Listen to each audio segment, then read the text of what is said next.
আপনাদের আগেই বলে দিই, ভিডিওটা অনেক আগে বানানো, ভারত পাকিস্তানের মধ্যে যে যুদ্ধটা হয় তারও আগে বানানো। ঠিক আছে? তো ভিডিওটা দেখুন প্রথম থেকে, অনেক কিছু মিল পাবেন। তা বুঝতে পারবেন যে আমি কতটা আন্দাজ ঠিকঠাক করতে পারি। 2019-এ ভারত পাকিস্তানের যে স্ট্যান্ড অফটা হয়, স্ট্যান্ড অফ বলা যাবে না, যে ঝামেলাটা হয়েছিল, তো তারপর দুই দেশ তাদের এয়ার ডিফেন্স ক্যাপাবিলিটি বাড়ানোর উপর কাজ করেছে। ভারত যেমন নতুন এয়ার ডিফেন্স সিস্টেম ডেলিভারি পেয়েছে, পাকিস্তানও তেমন নতুন এয়ার ডিফেন্স সিস্টেম ডেলিভারি পেয়েছে। এই ভিডিওতে আমি আপনাদের জানিয়েছি 2019-এর পর দুই দেশ কোন কোন এয়ার ডিফেন্স সিস্টেম ডেলিভারি পেয়েছে এবং তাদের সক্ষমতা কেমন। আমি কাদেরটা ভালো খারাপ সেটা নিয়ে কিছু বলবো না, কেবলমাত্র কোন এয়ার ডিফেন্স সিস্টেমের সক্ষমতা কেমন সেই ব্যাপারে জানিয়েছি। নমস্কার বন্ধুরা, লেটেস্ট ডিফেন্স নিউজ ইউটিউব চ্যানেলে আমি শানু আপনাদের সবাইকে স্বাগত জানাচ্ছি। 2019-এর পর থেকে দুই দেশ এয়ার ডিফেন্স সিস্টেমের অনেক উন্নতি ঘটিয়েছে নিজেদের ফোর্সে নতুন এয়ার ডিফেন্স সিস্টেম যুক্ত করে। প্রথমে ভারতেরটা বলি, 2019-এর পর ভারত নতুন কি এয়ার ডিফেন্স সিস্টেম যুক্ত করেছে।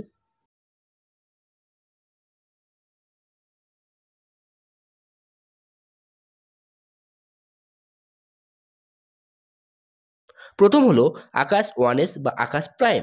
আকাশ 1S বা আকাশ প্রাইম আকাশ এয়ার ডিফেন্স সিস্টেমের একটি আপগ্রেড ভার্সন। 2019-এর পর আকাশ সিস্টেমের আপগ্রেড ভার্সনকে ভারতীয় বিমান বাহিনীতে যুক্ত করা হয়েছে। এটি একটি শর্ট রেঞ্জের এয়ার ডিফেন্স সিস্টেম, যার রেঞ্জ 30 কিলোমিটার বলা হয়। অ্যাকচুয়ালি এর রেঞ্জ আরও বেশি। লো ফ্লাইং টার্গেটের ক্ষেত্রে এটি খুবই উপযুক্ত একটি এয়ার ডিফেন্স সিস্টেম। যুদ্ধবিমান, হেলিকপ্টার, ড্রোন, রকেট এসব কিছুকে ইন্টারসেপ্ট করবার জন্য এই সিস্টেমকে তৈরি করা হয়েছে। ফরওয়ার্ড বেসের ক্রিটিক্যাল অ্যাসেটকে সুরক্ষা প্রদান করে এই সিস্টেম। বর্তমানে এই সিস্টেমের স্বদেশীকরণের মাত্রা 88% থেকে বাড়িয়ে 93% করা হয়েছে। ভবিষ্যতে স্বদেশীকরণের মাত্রা 100% হয়ে যাবে। 2016 সালে বিডিএল মানে ভারত ডায়নামিক লিমিটেড ডিসক্লোজ করেছিল একটা নিউজ যে বিডিএল 50 থেকে 60টি করে মিসাইল প্রতি মাসে উৎপাদন করতে পারে। বর্তমানে 2025-এ এসে উৎপাদন রেট আরও বেড়েছে আশা করা যায়। যুদ্ধ চলাকালীন আমাদের ব্যাকআপ খুব ভালো থাকবে, যেটা পাকিস্তানের ক্ষেত্রে থাকবে না।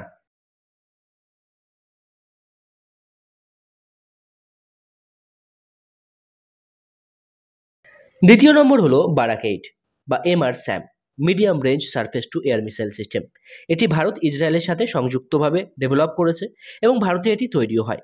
ভারতীয় নেভি, ভারতীয় বিমান বাহিনী, ভারতীয় সেনা এই সিস্টেম ব্যবহার করে। এর রেঞ্জ 70 কিলোমিটার ধরা হয়। এছাড়াও এর আপগ্রেড ভার্সন এলআর স্যাম মানে long range surface two air missile system, এটি ভারতীয় নেভি ব্যবহার করে। রেঞ্জ 100 কিলোমিটার ধরা হয়। এটি একটি ওয়ার প্রুভেন সিস্টেম। নাগর্নো কারাবাখ যুদ্ধে আর্মেনিয়ার একটি ব্যালিস্টিক মিসাইলকে আজারবাইজানের বারাক 8 সিস্টেম সফলভাবে ইন্টারসেপ্ট করে, এমনই খবর কিন্তু উঠে এসেছিল। এছাড়াও যে কোনো এরিয়াল থ্রেট থেকে সুরক্ষা প্রদান করতে সক্ষম এই এয়ার ডিফেন্স সিস্টেম।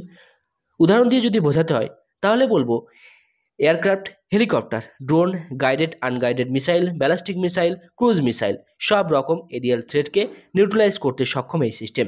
মিলিটারি এবং সিভিলিয়ান অ্যাসেটের সুরক্ষা প্রদান করতে ভারত এই সিস্টেমকে ব্যবহার করে।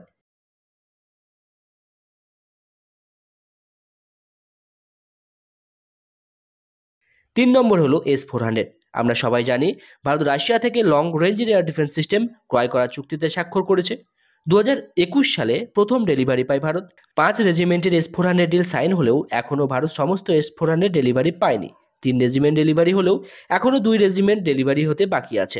S-400 একটি লং রেঞ্জের এয়ার ডিফেন্স সিস্টেম, যা মিসাইলের range 400 kilometre. Stealth aircraft, ballistic missile, cruise মিসাইলকে ধ্বংস করতে একে ব্যবহার করা হয়।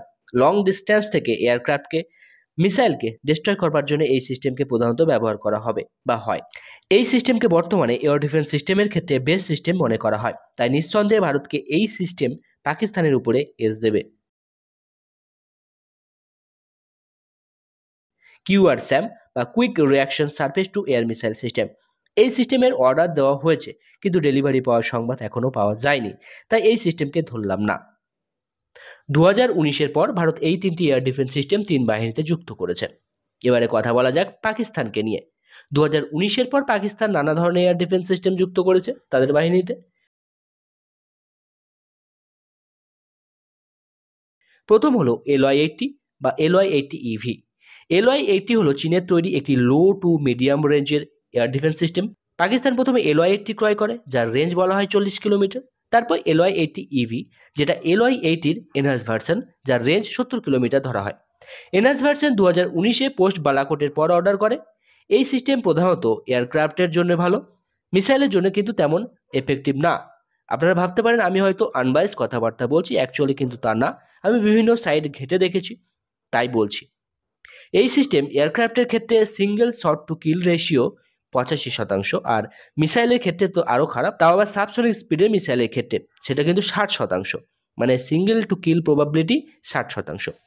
2022 সালে ভারতের ব্রহ্মস মিসাইল অ্যাক্সিডেন্টলি ফায়ার হয়ে যায় এবং পাকিস্তানে প্রবেশ করে। পাকিস্তানের সীমানা থেকে 124 কিলোমিটার পাকিস্তানের ভিতরে গিয়ে ক্র্যাশ করে ব্রহ্মস মিসাইল। পাকিস্তানের কোনো এয়ার ডিফেন্স সিস্টেম কিন্তু সেটাকে ইন্টারসেপ্ট করতে পারেনি। LY-80 বা LY-80 EV can't intercept high speed object.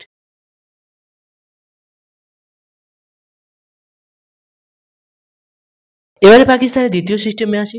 দ্বিতীয়টি চীনের তৈরি HQ-9P এয়ার ডিফেন্স সিস্টেম। এর রেঞ্জ বলা হয় 125 কিলোমিটার। এটি ডিজাইন করা হয় প্রধানত হাই অ্যালটিটিউড থ্রেটকে নিউট্রালাইজ করবার জন্য, যাদের মধ্যে ফাইটার এয়ারক্রাফট এবং ব্যালিস্টিক মিসাইল আছে।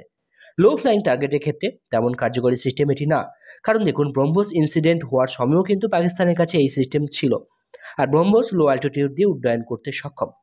পাকিস্তান প্রধানত এই সিস্টেম ভারতের ব্যালিস্টিক মিসাইলের হাত থেকে রক্ষা পাওয়ার জন্যই চীন থেকে ক্রয় করেছে। পাকিস্তানের বাহিনীতে তৃতীয় যে সিস্টেমটি যুক্ত হয়েছে সেটিও চীনের তৈরি এয়ার ডিফেন্স সিস্টেম, নাম হলো HQ-9BE। এটি HQ-9 এর আপগ্রেড ভার্সন HQ-9B, আর HQ-9BE হলো HQ-9Bর এক্সপোর্ট ভার্সন, যোগ করা আছে। ভারত লং রেঞ্জের এয়ার ডিফেন্স সিস্টেমের জন্য রাশিয়া থেকে S-400 কিনেছে। পাকিস্তান সেই গ্যাপটা পূরণ করবার জন্যই চীন থেকে HQ-9BE ক্রয় করেছে, যার রেঞ্জ 260 কিলোমিটার। HQ-9Pর কিন্তু রেঞ্জ ছিল 125 কিলোমিটার, HQ-9BEর রেঞ্জ 260 কিলোমিটার। এয়ারক্রাফট এবং ব্যালিস্টিক মিসাইলকে লং ডিস্টেন্স থেকে ডিস্ট্রয় করবার জন্যই এই সিস্টেমকে পাকিস্তান ব্যবহার করবে। এই হলো দুই দেশের এয়ার ডিফেন্স সিস্টেমের ক্রয় তালিকা আফটার 2019। একটি জিনিস কোট করা উচিত বলে আমি মনে করি, যুদ্ধের সময় ভারত অ্যাডভান্টেজ পাবে, কারণ S-400 ছাড়া বাদ বাকি সব কিছুই সিস্টেম কিন্তু ভারত নিজেরাই তৈরি করে, ফলে ব্যাকআপ খুব ভালোভাবে পাবে। অন্যদিকে পাকিস্তানের সব সিস্টেম চায়না থেকে ক্রয় করা। যুদ্ধের সময় র্যাপিডলি সাপ্লাই পাকিস্তান চায়না থেকে পাবে না, ফ্রিতে চায়না দেওয়ার মতো দেশ না, সুতরাং ভারতের কাছে একটা অ্যাডভান্টেজ আছে। আপনারা যারা ভিডিওটা পুরো দেখবেন তারা কমেন্ট করে জানান এই দুই দেশের মধ্যে কোন দেশের কাছে বেস্ট এয়ার ডিফেন্স সিস্টেম আছে। তো আজকে যদি ভিডিওটা দেখেন আপনারা, আজকের কত তারিখ? 21 তারিখ। তো আজকে দেখার পর আপনারা অবশ্যই জানবেন কাদের এয়ার ডিফেন্স সিস্টেম ভালো, কারণ যুদ্ধ অলরেডি হয়ে গেছে, এবং কাদের এয়ার ডিফেন্স সিস্টেম কেমন কাজ করেছে তাই বলে বোঝাতে হবে না যে কাদের এয়ার ডিফেন্স সিস্টেম কতটা ভালো। তো এই ছিল একটি ভিডিওটি যদি ভালো লেগে থাকে অবশ্যই লাইক করবেন, বন্ধুদের সাথে শেয়ার করবেন। দেখা হবে নতুন একটি ভিডিওতে নতুন টপিকের সাথে। ততক্ষণ সবাই ভালো থাকবেন, সবাইকে ভালো রাখবেন। ধন্যবাদ। জয় হিন্দ, বন্দে মাতরম।